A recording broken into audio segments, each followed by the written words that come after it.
Con este video comenzaremos el desarrollo de los contenidos que corresponden a la ficha número 15 de la asignatura Algoritmos y Estructuras de Datos. Esta ficha está orientada al estudio de algunos problemas que son interesantes por el planteo lógico que requieren para poderlos resolver o por la estructura que podemos sugerir para los programas una vez planteados los algoritmos que se pueden escribir incluyendo algunos elementos que han salido hasta aquí a lo largo del cursado. Esta ficha, al igual que la ficha 14, no va a incluir temas conceptualmente nuevos, sino algunos aportes lógicos y algunos aportes en cuanto a recomendaciones de planteo de un programa terminado. En particular, el primer problema que vamos a ver es una variante del problema 39 que está resuelto en la ficha 15, solo que aquí lo vamos a analizar incorporando un par de nuevos requerimientos que no están en el problema original de la ficha y lo vamos a orientar al planteo con un menú de opciones. Estrictamente hablando, el enunciado que vamos a ver ahora sugiere desarrollar un programa con menú de opciones que permita: 1. Cargar un arreglo unidimensional, un vector, con las alturas de n personas. 2. Mostrar ese arreglo. 3. Determinar la altura media del grupo e informar cuántas alturas son mayores a la media y cuántas son menores o iguales. Buscar en el arreglo una altura igual a x e informar si esa altura está o no está. Y 5. Ordenar de menor a mayor ese arreglo. Este problema, insisto, en la ficha 39 está previsto, pero en la ficha 39 está incluido en forma mucho más simple y más directa. En la ficha 39 se pide cargar el arreglo, calcular la altura media, informar cuántas son mayores a la media y cuántas son menores a la media y nada más. Y el objetivo de ese simple problema incluido en la ficha 39 es mostrar que para resolver el punto que aquí es el punto 3, en rigor hace falta procesar el arreglo con dos recorridos. Se está pidiendo calcular el promedio de todas las alturas que se encuentran en el arreglo, pero obviamente para hacer eso primero hay que calcular el promedio. Y esa es la idea. La resolución de ese punto requiere un ciclo para acumular todas las alturas que se encuentran en el arreglo, sin preguntar quién es mayor y quién es menor, porque el promedio todavía no está calculado. Y una vez que se acumularon todas las alturas, calcular el promedio dividiendo ese acumulador por el tamaño del vector. Cuando eso está hecho, podemos usar otro for, empezar de nuevo el recorrido del arreglo y entonces sí, en cada casillero consultar si la altura contenida es mayor o es menor o es igual que el promedio que se calculó. Para resolver ese punto necesitamos dos recorridos y esa era la idea de discusión del ejercicio original. Pero aquí le hemos agregado el tema 4 y el tema 5 como buscar una altura y ordenar de menor a mayor, además del planteo con un menú de opciones. La solución para este problema va a ser analizada directamente desde su planteo en PyChart. El modelo que acompaña la ficha, F15 arreglos, trae la resolución del problema 39 original en este programa que se llama test01. El programa test01 incluye una función para cargar el arreglo, una función para calcular el promedio y una función para hacer el conteo que se nos pidió. Y remarco el hecho de que por un lado necesitamos un ciclo para recorrer el arreglo y acumular las alturas, y por otro lado necesitamos otro ciclo para volver a recorrerlo y preguntar si la altura que estamos procesando es mayor o no al promedio. Dos recorridos para cumplir con ese punto.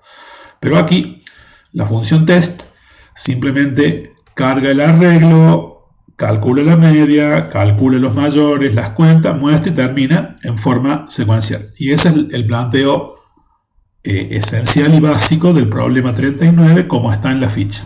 Pero nosotros hemos agregado aquí, para este video, un programa adicional que se llama Modelo 1, que es el que vamos a mostrar, que lo resuelve incluyendo un menú de opciones y además del cálculo de la media y el conteo, haciendo la búsqueda y haciendo el ordenamiento. El programa, vamos a ir directamente a la función principal que nosotros hemos llamado test, estaría contenido en esta función test.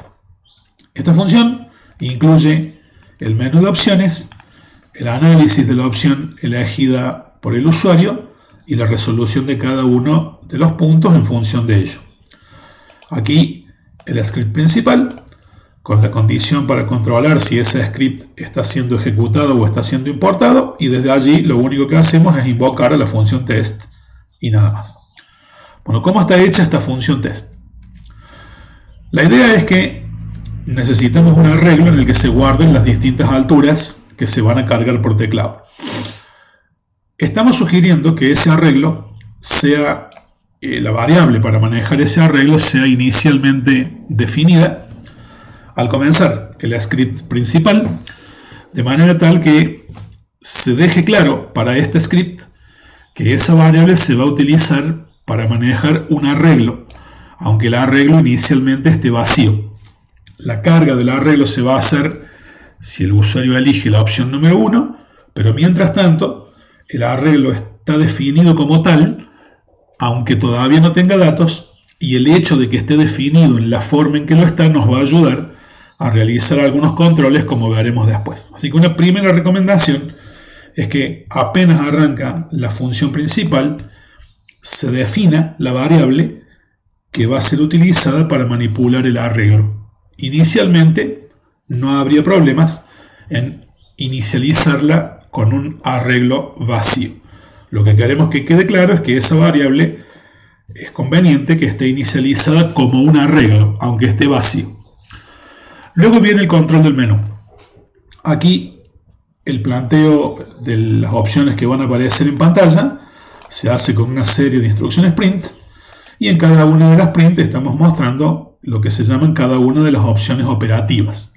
La 1 para cargar el arreglo, la 2 para mostrarlo, 3 para contar los que son mayores y menores a la media, el 4 para hacer una búsqueda, la opción 5 para ordenar. Hasta ahí las opciones que, si uno las elige, el programa hace algo efectivo y vamos a llamar a opciones operativas.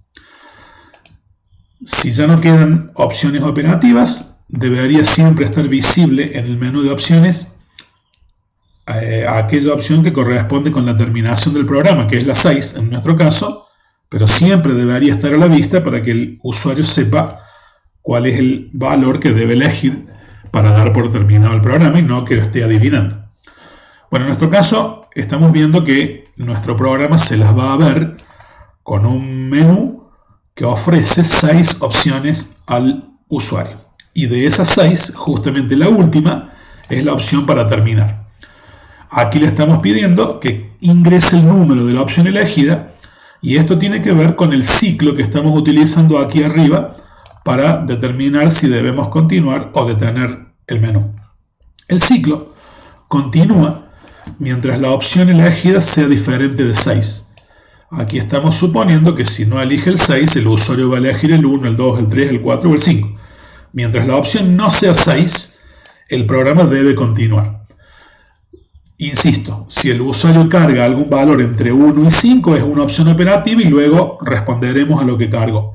Y vamos a ver que si el usuario no cargó ninguna de estas 6 opciones, cargó un número cualquiera, este programa simplemente va a ignorar lo que el usuario haya ingresado y volverá a mostrar el menú de opciones sin necesidad de una validación posterior. Por lo tanto, si el ciclo está controlando, si la opción elegida es distinta de 6, bueno, antes de poder preguntar esto por primera vez, la variable op tiene que existir previamente, si no, esta línea nos va a dar un error. Lo que estamos haciendo aquí es asignarle a la variable op un valor que no sea el 6, justamente, y tampoco uno de los que corresponden a las opciones operativas. Le asignamos a la variable op un valor ficticio que haga verdadera esta condición la primera vez que llegamos al ciclo, convirtiendo a este ciclo while en un ciclo 1n, es decir, un ciclo tal que garantiza que al menos una vez se va a ejecutar el bloque de acciones. El ciclo while, en general, es un ciclo de la forma 0n. Como puede ocurrir que la condición de control sea falsa la primera vez que preguntamos, si eso llega a ocurrir, el bloque de acciones no se va a ejecutar nunca. Y la expresión 0n tiene que ver con eso. El 0 está indicando el bloque de acciones podría no ejecutarse nunca si la condición es falsa de entrada. Y si la condición no es falsa de entrada, entonces el bloque podrá ejecutarse n veces, siendo n un número indeterminado, pero finito si el ciclo está bien planteado. En este caso estamos queriendo que al menos una vez el menú se muestre, al menos una vez el usuario pueda elegir una opción y al menos una vez el programa pueda controlar qué opción eligió el usuario. Si el usuario eligió la opción 6, el programa terminará. Pero como queremos al menos una vez ejecutar esto, necesitamos que este ciclo nos garantice esa primera entrada. Y la forma de hacerlo, digamos, la forma de convertir un ciclo 0n en un ciclo 1n es plantear el 0n e inicializar las variables con las que vamos a controlar a ese ciclo de forma tal que la primera vez que se pregunte se garantice que la condición sea verdadera. Acá estamos poniendo un -1 que no va a tener ningún efecto y como el -1 es distinto de 6, esto es verdadero y el ciclo va a comenzar. En ese momento se muestra el menú y se le pide al usuario que ingrese la opción elegida. En este momento el usuario ingresa la opción que él quiere y con eso elimina el -1 que valía la variable op. Si eligió la 1, la 2, la 3, ese es el valor que va a tener op cuando lleguemos a este if la primera vez. Y el valor que inicialmente tenía op fue utilizado como una especie de flag para garantizar que el ciclo al menos una vez arranque. Pues bien, si el usuario elige la opción número 1, estamos pidiendo que se cargue el arreglo, o la 2 para mostrarlo, o la 3 para contar, etcétera, etcétera. La estructura está prevista aquí. Por cada valor posible que tenga la variable op, usamos un if y preguntamos por cada uno de esos valores. Si op es igual a 1, aquí lanzamos las acciones para cargar el vector. Si op no es 1, utilizando el if, preguntamos si es 2. Y en caso de ser 2, aquí ejecutamos las acciones para llevar a cabo las acciones de la opción 2. Y así lo mismo con la opción 3, con la opción 4 y con la opción 5, que sería la última. No estamos preguntando por la opción 6. Si es alguna de todas estas, el programa algo efectivo va a hacer.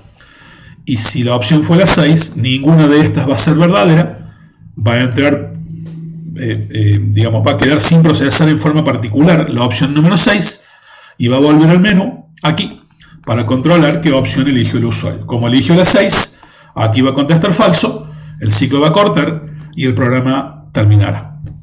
Pues bien, esa es la estructura general del menú de opciones. ¿Cómo procedemos ahora?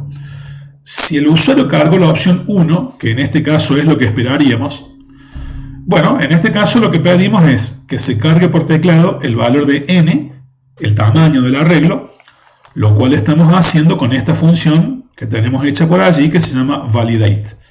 Como vimos, ya presentamos en otras oportunidades, esta función toma por teclado un número y simplemente procede a cargar por teclado el valor de n, pero verificando que n sea mayor que el número que la función tomó como parámetro. Si en inf entró un 0, entonces la función lo que va a hacer es controlar que el número que se está cargando por teclado sea mayor a 0. Si el número que se carga es 0 o es menor, la función lo pide de nuevo y acusa un error. Eso es lo que se llama una carga con validación. Eso, en este caso, como no queremos un arreglo de tamaño 0 o un arreglo de tamaño negativo, por lo tanto, forzamos la carga para que el 0 o el negativo no se acepten. En definitiva, en la opción número 1 se carga el valor de n, aquí a validate le mandamos un 0 como parámetro, y luego creamos el arreglo de tamaño n, o sea, conteniendo n casilleros, y de tal forma que inicialmente esos n casilleros valen 0. Aquí estamos reemplazando, si se fijan, el arreglo que inicialmente estaba vacío por un arreglo de tamaño n. La variable se sigue llamando alturas. Estamos dentro de la misma función test, por lo tanto la variable que estamos usando acá es la misma que estamos usando acá y hemos hecho que la misma cambie de valor. De pasar a apuntar a un arreglo vacío, pasa a apuntar a un arreglo que tiene n casilleros. Aquí se invoca la función read, que también conocemos y que está hecha aquí. La función read toma como parámetro el arreglo ya creado con n casilleros, en este caso valiendo 0, toma la longitud de ese arreglo, la que sea, pone un título para orientar al usuario y con un for recorre el rango de índices del arreglo que tomó como parámetro. En cada vuelta el valor de i va a valer 0, luego 1, luego 2, etcétera, etcétera, y para cada valor entramos en la casilla número i y guardamos allí un número que se carga por teclado. Ahí pedimos que se cargue un valor, lo convertimos a entero y lo guardamos en la casilla i. A lo largo de las n vueltas, este ciclo recorre todo el vector y cuando termina, el arreglo ha reemplazado todos los ceros por los valores que se cargaron por teclado. Y volvemos a la función principal con el arreglo ya cargado. Y en este punto conviene hacer un stop y asegurarnos de que estamos entendiendo algunos detalles que van a ser importantes en lo que sigue. Pensemos. En este momento, cuando el programa empezó, la variable alturas se inicializó como un arreglo vacío. Si el arreglo está vacío, ese arreglo existe, pero no tiene casilleros. ¿Qué quiere decir? Que si en este momento, ahora, ahí, tomamos la longitud de ese arreglo con la función len nos devolvería un 0. Si el arreglo está vacío, su longitud es 0 y eso es lo que devolvería len. Pero aquí hemos creado un arreglo de tamaño n y hemos validado que n no sea 0, sea mayor a 0. Por lo tanto, acá el arreglo tiene una longitud diferente de 0 y eso es lo que esta función read carga. Si de ahora en adelante, una vez entrado por esta opción, de ahora en más, preguntamos de qué tamaño es el arreglo, la función len nos va a devolver un número mayor a 0. Y ese detalle nos va a servir para preguntar en cada vuelta de este ciclo que controla el menú si el arreglo ha sido cargado o no. Y la idea es, desde el punto de vista operativo, muy sencilla. Este es un programa que cuando arranca muestra un menú y el usuario es el que decide en qué orden elige estas opciones. El programa arranca y el usuario el usuario tiene la opción de decidir si quiere, en vez de elegir la opción número 1, elegir directamente la opción 4, y luego la 2, luego la 3 y recién la 1. Si me están ofreciendo un menú de opciones, esas opciones se ejecutan a pedido del programador y no necesariamente en el orden secuencial en el que están siendo vistas. ¿Y esto qué implica? Que si el programa arranca y el usuario nunca elige la opción número 1 y elige las otras, estaría pidiendo al programa que procese un arreglo que todavía no se cargó. De hecho, la opción número 1 es la que hace que el arreglo que estaba inicialmente vacío deje de estarlo, como se puede ver aquí, y pase a contener elementos que se pueden procesar. Eso es lo que esperaríamos que ocurra en todas las demás opciones, que el arreglo ya esté creado. En este caso, en este programa en particular, y de acuerdo al contexto, podría ocurrir que incluso si el arreglo no está creado con n componentes y está vacío, el resto de las opciones funcionen igual aunque no lleven a cabo ningún procesamiento concreto. Si cualquiera de estas opciones le pido mostrarme un arreglo vacío, me va a mostrar un par de corchetes y nada más. Si pido calcular, bueno, la del promedio podría fallar porque hay que dividir por n, y si n vale 0 se puede clavar la aplicación. Y acá tenemos un ejemplo. Si yo pido calcular la media de los elementos del arreglo, hay una división por n. Si el arreglo está vacío, la acumulación de los elementos me va a dar 0, pero cuando luego le diga hay que dividir por n, si no lo controlo, se puede clavar el programa porque n valdría 0. En cada uno de estos puntos podría haber algo que lleve a que tengamos un problema si el arreglo está vacío. Entonces, ¿qué hacer? Pues, lo que vamos a hacer, y es lo que estamos proponiendo en este programa, es, si se eligió la opción 1, cargamos el arreglo, pero de ahí en adelante sabemos que si el arreglo está creado y llamamos a la función len nos va a devolver un número diferente de 0. Y de ahí en adelante, en el resto de las opciones, vamos a controlar la posibilidad de que el arreglo haya sido creado o no. Si elegimos la opción número 2, vamos a agregar un if aquí que pregunte, antes de intentar mostrarlo al arreglo, con este if vamos a preguntar si la longitud del arreglo es distinta de 0. Si alguna vez se eligió la opción 1 antes de pasar por la opción 2, acá va a contestar verdadero. El arreglo está creado y tiene n componentes que se cargaron por teclado. Si eso es cierto, aquí mostramos el arreglo. Y si la longitud del arreglo es 0, es decir, el arreglo está así y no tiene componentes creados, significa que el programa arrancó y el usuario todavía no eligió nunca la opción número 1. Por lo tanto, entraría por el else y mostraría un mensaje que diga no hay datos cargados en el arreglo. Y ese truco, para controlar en todas las opciones que no sean la 1, si el arreglo existe y fue creado previamente, lo vamos a aplicar en todas las opciones que restan del programa. Aquí lo hicimos con la opción número 2. Y aquí estamos mostrando que lo hacemos también con la opción número 3. Si la opción fue la 3, primero controlamos si el arreglo fue efectivamente creado. Si la altura es distinta de 0, como sería el caso si ya lo he creado, entonces resolvemos el tema de la media y el conteo. Llamamos a la función media para calcular, a la función average para calcular la media de los elementos del arreglo, y luego llamamos a la función count para contar cuántos de los elementos de este arreglo son mayores o menores que la media y mostramos los resultados. Con la opción 4 hacemos exactamente lo mismo. Si el arreglo existe, procedemos a buscar un valor dentro del mismo, y si el arreglo no existe, ponemos un mensaje que dice no hay datos. Y con la 5 y última, igual. Si el arreglo existe, lo ordenamos, y si el arreglo no existe, avisamos que no hay datos.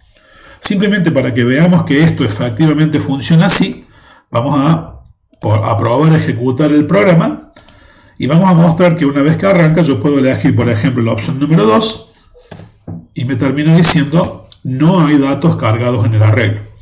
Luego me muestra el menú nuevamente.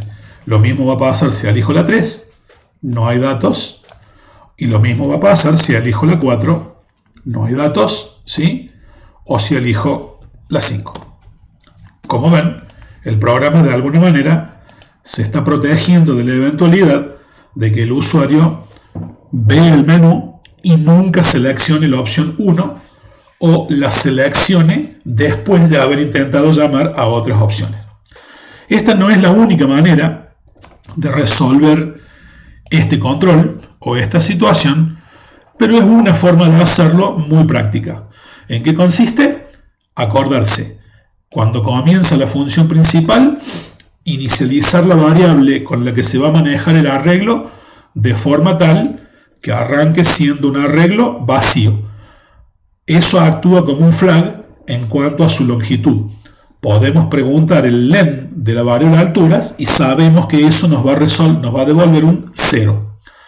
Como esta variable está definida dentro de la función, es visible dentro de toda ella. Así que en cualquier momento podemos detectar si hubo un cambio en el estado de la misma, y ese cambio nos sirve, insisto, como control de flag. Y luego, plantear el menú y en la opción 1 proceder a crear el arreglo de manera correcta. Al hacer esta creación, sobre todo en esta línea, la variable deja de apuntar a un arreglo vacío y pasa a apuntar a un arreglo de n casilleros. Como tiene n casilleros, la función len va a devolver n cada vez que la llamemos y allí entonces ya tenemos garantizado que podemos distinguir entre arreglo vacío y arreglo que no lo está. Y en todas las otras opciones, incluir una condición como la que esquemáticamente se ve aquí. Antes de hacer nada, preguntar si la longitud del arreglo es diferente de 0. En caso de serlo, resolver lo que sea que se haya pedido para esa opción y en caso de no serlo, en el else poner un mensaje que informe que los datos todavía no se cargaron. Y con ese truco relativamente simple se puede controlar la integridad de la ejecución de este menú de opciones. Pues bien, ¿qué sigue? El análisis de las formas de resolución de cada punto indicado por el menú. La opción 2 es muy directa y muy simple. Si el arreglo no está vacío, usamos un print y mostramos su contenido en forma directa. Ahí cuando decimos mostrar el vector de alturas, se muestra un par de corchetes con todo el contenido del arreglo y ya, no hay más nada que hacer aquí. Si la opción fue la 3, aquí tenemos dos funciones que hacen el trabajo. Una, la función average que tenemos aquí, calcula el promedio y me lo devuelve. Y la otra, count, toma como parámetro el vector de alturas y el promedio que acabo de calcular. Esta variable contendría el promedio y esta función cuenta cuántos de los números contenidos en el vector son mayores a este valor y cuántos de los números son menores o iguales a este valor. Y me devuelve los dos resultados con un return. El primero que devuelve es el contador de los que son mayores y el segundo que devuelve es el contador de los que son menores. Aquí procedemos a mostrar los tres resultados y las dos funciones a las que me estoy refiriendo se ven aquí. La función average toma el arreglo como parámetro. Lo que hace es inicializar la variable n con el tamaño de ese arreglo y el acumulador s en 0.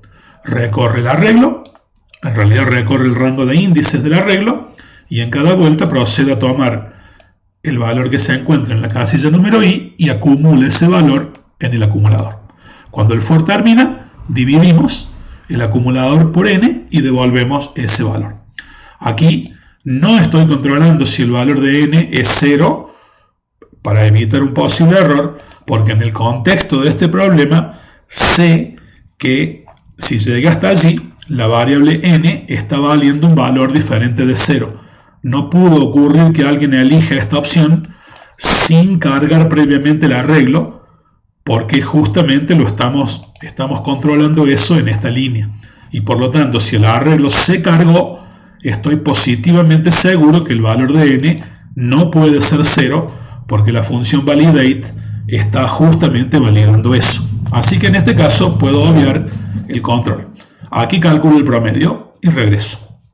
Y la función count toma el vector de alturas, toma la media, aquí se entera de qué tan largo es el arreglo para saber qué tan profundo debe llegar este for, inicializa los dos contadores C1 y C2 en 0 y dentro del for, aquí, controlamos si el valor contenido en la casilla número i del arreglo es mayor a la media que me informaron acá. Si es mayor lo cuento en el contador C1 y si no es mayor, o sea es menor o es igual, lo cuento en el contador C2.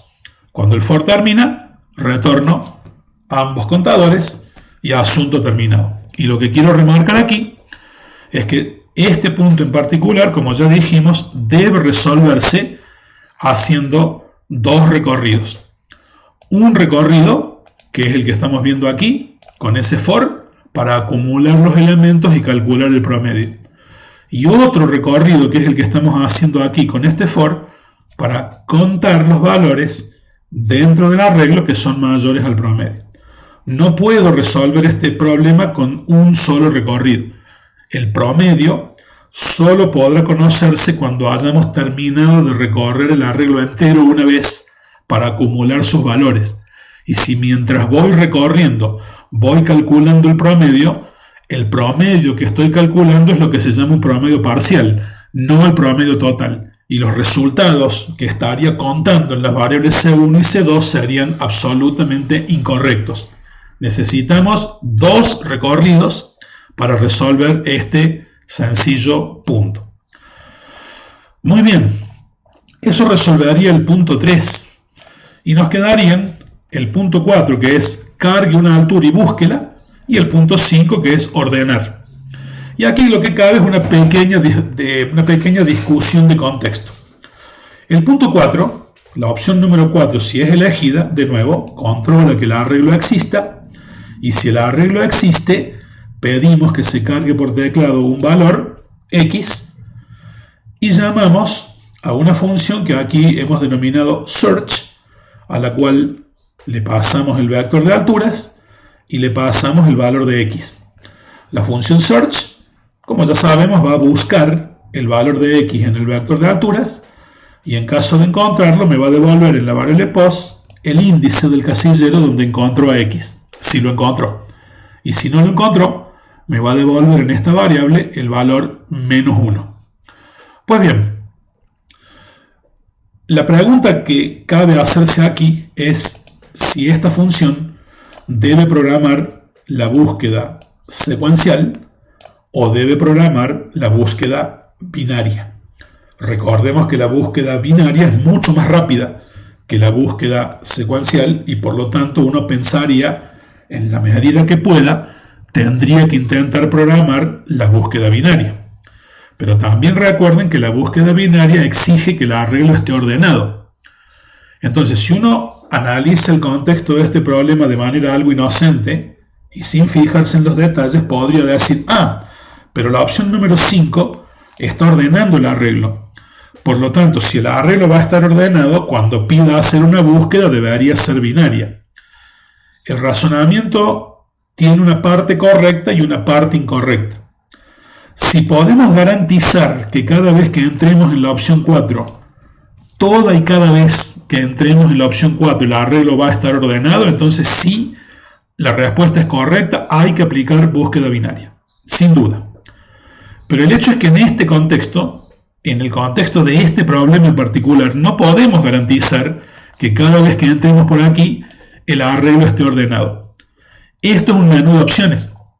Y si esto es un menú de opciones, el usuario es el que decide qué opciones activa y qué opciones no activa. Si el usuario arranca el programa, carga el arreglo y luego directamente elige la opción 4 para buscar una altura y nunca ordenó el vector, aplicar búsqueda binaria sería un error porque el arreglo estaría desordenado y no tendría garantía de encontrar o que la búsqueda funcione correctamente. Podría ocurrir, de hecho, en este contexto, que el usuario nunca elija la opción 5. Podría ocurrir, que jamás ocurra. Entonces, en ese caso, el planteo con búsqueda binaria sería un error, simplemente no funcionaría. Entonces uno podría decir, bueno, podemos de alguna manera asegurarnos que cuando entremos a la opción número 4, se pregunte si el arreglo está ordenado o no, por lo cual habría que utilizar con la opción número 5, algún tipo de marcado usando un flag parecido como hicimos con la opción número 1, y al llegar a la opción 4, además de preguntar si el arreglo existe, con otro flag preguntar si el arreglo está ordenado. Y en caso de estarlo, aplicar búsqueda binaria y si no lo está, aplicar búsqueda secuencial. Bueno, eso agregaría un poco más de control en la opción número 4 y un nuevo flag para la opción número 5, además del hecho de que tendríamos que programar los dos métodos, ¿no? Por un lado la búsqueda secuencial si el arreglo no está ordenado y por el otro lado la búsqueda binaria si el arreglo estuviese ordenado. Esa podría ser una solución que haría que este programa tenga una estructura un poco más compleja, pero podría ser una solución. En este caso no la hemos aplicado porque, bueno, nos hemos dirigido hacia una estructura de programa más directa y más simple. Pero lo que hemos acabado de indicar podría ser adecuado en ese caso. Otra solución podría ser que cuando se cargue el arreglo, en el momento de cargarlo se invoque a la función que ordena el arreglo, por un lado, que es una técnica. ¿Qué quiere decir esto? Que garantizamos que cuando el arreglo se carga, no solo se carga, sino que sale ordenado de la sección de carga del programa. Y por lo tanto, bueno, sabemos que si se cargó, también se ordenó. Nosotros no hemos hecho eso, en este caso, para dejar abierta la discusión, y por el hecho de que, bueno, el enunciado no sugería que al cargar el arreglo, el mismo se cargue ordenado. Quizás, en el contexto del programa, la posibilidad de que en algún momento el arreglo esté desordenado tenía su importancia, y en definitiva hemos hecho lo que nos han pedido. No nos dijeron que lo ordenemos, lo hemos dejado ordenado, y si alguien sugiere que ese ordenamiento en la carga pudiera ser necesario, nos lo dirán y eventualmente lo cambiaremos. Si el ordenamiento se hace en la carga, entonces sí, no hay ninguna duda. Cuando entremos en la opción 4, esta función debería obligatoriamente aplicar búsqueda binaria. Pero no se está haciendo en este caso. Y en definitiva, en la situación actual, en la forma en que ahora está planteado este programa, vamos a decirlo de una vez y por todas, no corresponde aplicar búsqueda binaria en el punto 4. No hay garantía, en la forma en que está hecho el programa, de que al llegar a la opción 4 el arreglo esté ordenado. Si está ordenado después y ahora no, no importa. Así como está hecho, no puedo garantizar que la búsqueda binaria funcione. Entonces, así como está hecho, esta función search aplica búsqueda secuencial, que es la que estamos mostrando aquí en el desarrollo de la función search. La función toma como parámetro el arreglo, toma el valor que queremos buscar, recorre el arreglo con ese for y en cada vuelta pregunta si el valor de x coincide con lo que está en la casilla que está mirando. Si coincide, retorna ahí, y ya sabemos que ese retorno no solo da por terminado el for, sino que también da por terminada la propia función. Y ese return es el que vuelve a la función test, sin que se ejecute este otro que está debajo. Eso sí encontró el valor. Si lo encontré, retorna la casilla, el índice de la casilla y termina. Y si nunca lo encuentra, gira y gira y gira y nunca encuentra el valor que está buscando, en algún momento este for va a finalizar por haber llegado al final del arreglo. Y si eso ocurre, entonces, por el solo hecho de continuar viva la función al llegar a este punto, retornamos -1 como una especie de flag, indicando que el valor no estaba en el vector. Eso es todo lo que necesitamos, y al regresar aquí al punto 4, lo que sea que search haya devuelto, lo tenemos en la variable pos. Si pos devolvió 0 o mayor a 0, es porque el valor se encontró. Indicamos que lo hemos encontrado con un mensaje y en qué casilla lo encontramos. Y si pos volvió negativo, entonces avisamos que el valor no estaba en el vector. Y eso es todo.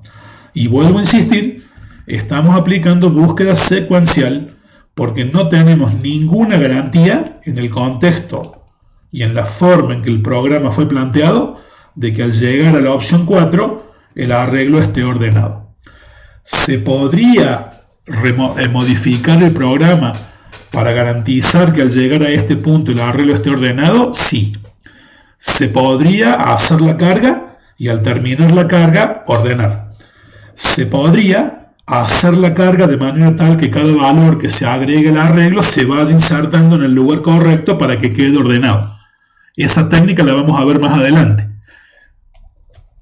También se podría, en esta opción, preguntar si la opción 5 fue elegida antes y en caso de no haber sido elegida, aplicar búsqueda secuencial o aplicar búsqueda. Quiero decir, hay muchas posibilidades de replanteo que llevan a que eventualmente se pueda aplicar búsqueda binaria. Pero debe tenerse en cuenta un detalle importante. Algunos podrán decir, mire, profesor, lo que podemos hacer, si sé que tengo que hacer una búsqueda, programo la búsqueda binaria y antes de elegir la opción 4, elijo la 5. Si cada vez que quiero hacer una búsqueda, elijo primero la 5 y luego elijo la 4, listo. Con eso la búsqueda binaria funciona. Desde el punto de vista del funcionamiento es cierto, va a funcionar, pero desde el punto de vista de la optimización del tiempo de ejecución, ese programador está cometiendo un error de concepto. El ordenamiento, por lo menos el que nosotros conocemos, el ordenamiento por selección simple, que es este que está planteado aquí, para terminar de ordenar, utiliza 2 ciclos y lleva adelante esta preguntita una cantidad de veces que depende del tamaño del arreglo al cuadrado. O sea, la cantidad de veces que esta comparación se va a hacer está en el orden de n al cuadrado, veces que se hace esta pregunta. Y por lo tanto el tiempo que demora este algoritmo en hacer un ordenamiento depende de n al cuadrado ejecuciones de un if. La búsqueda binaria, para encontrar un valor, demora muy poquito. Demora la cantidad de comparaciones que hace está en el orden del logaritmo de n, que es mucho menos que n. El exponente hay que elevar el 2 para obtener de nuevo n. Si ustedes suman el tiempo que lleva un ordenamiento más una búsqueda, me estaría dando alrededor de n cuadrado unidades de tiempo ejecutar esto, más un logaritmo para obtener el valor. Por un lado tengo que ordenar para garantizar que la búsqueda binaria funcione, y por el otro lado tengo que buscar, pero entonces tengo que sumar los 2 tiempos. La búsqueda secuencial no requiere que el arreglo esté ordenado y demora solamente n repeticiones de ciclo en el peor caso. Si el arreglo tiene n números, esta pregunta se hace en el peor caso n veces. Entonces piensen, si tengo que hacer una búsqueda y por cada búsqueda tengo que ordenar, simplemente supongamos que el tamaño del arreglo fuese algo como 16. Si n es 16, un ordenamiento estaría en, digamos, si ponemos n cuadrado de manera burda, serían algo así como más de 250 comparaciones. Para hacer un ordenamiento, tendría que hacer una llamada a este método que requeriría más de 250 comparaciones a un cálculo bruto, más una búsqueda binaria que demoraría el logaritmo de n. El número al que hay que elevar el 2 para obtener el 16 es 4, es decir que una búsqueda binaria llevaría alrededor de entre 4 y 5 comparaciones. Pero a esas 4 y 5 hay que agregarle las 250 que utilicé para hacer el ordenamiento. O sea que ordenar primero y buscar después con búsqueda binaria me llevaría alrededor de 260 comparaciones en un cálculo bruto. En cambio, la búsqueda secuencial, si el arreglo mide 16 casilleros, en el peor caso haría 16 preguntas. No tendría alrededor de 260, sino solo 16 en el peor de los casos. Y si el tamaño del arreglo aumenta de manera violenta, esta proporción también aumenta de manera violenta. Y por lo tanto podemos ver que no nos conviene. Si cada vez que voy a hacer una búsqueda binaria, antes de buscar ordeno, eso hace que mi inversión quede injustificada. El tiempo que demora en hacer el ordenamiento no justifica de ninguna manera el gasto. ¿De acuerdo? Solo se justifica la búsqueda binaria si el ordenamiento se hace una vez sola, nunca más tocamos el arreglo, y sabiendo que el arreglo quedó ordenado, de ahí en adelante me van a pedir que haga muchas búsquedas. Si es el caso, entonces sí, la búsqueda binaria no solo nos conviene, sino que en ese caso sería obligada, ¿de acuerdo? Pero en este contexto, entiendan por favor que no conviene hacerlo. La búsqueda secuencial, así como está el programa, es la solución más práctica. ¿Qué nos queda? Simplemente la opción 5. Si se eligió esta opción, si es que alguien la eligió, controlamos que el arreglo esté cargado y llamamos a la función sort para que lo ordene. La función sort aplica el único algoritmo que hasta ahora hemos explicado para ordenar un arreglo, que es el ordenamiento por selección simple. Este ordenamiento pone los dos ciclos for que ya conocemos, controla si la altura que estoy mirando en la casilla de la izquierda es más grande que la que estoy mirando en la casilla de la derecha, y en ese caso las invierte. Y así hace con cada par de casillas invertidas que encuentre. Existen algoritmos de ordenamiento que son mejores que este, que en vez de demorar en el orden de n al cuadrado, demoran bastante menos en el orden de n por el logaritmo de n, pero la cuenta que acabo de hacer yo para justificar que la búsqueda binaria no es necesaria sigue siendo válida. Sigue siendo muy caro ordenar un arreglo, aun cuando utilicemos métodos mucho mejores que este. Sigue siendo muy caro ordenar un arreglo si nuestra idea es ordene y luego busque. Ordenar, buscar, ordenar, buscar, ordenar, buscar, ordenar, buscar con búsqueda binaria nunca es una técnica razonable. La búsqueda binaria, insisto y para terminar, es aplicable si el arreglo se ordena de una vez y para siempre y no lo tocamos más. Y una vez que quedó ordenado y ya está hecho el gasto, de ahí para adelante cada búsqueda que venga se aplica en forma binaria para hacerlo mucho más rápido que con búsqueda secuencial.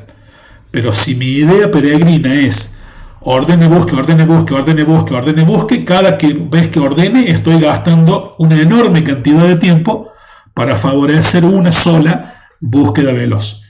En ese caso, el par de operaciones ordene, busque, ordene, busque, ordene, busque, ordene, busque debe ser reemplazado por simplemente busque en forma secuencial.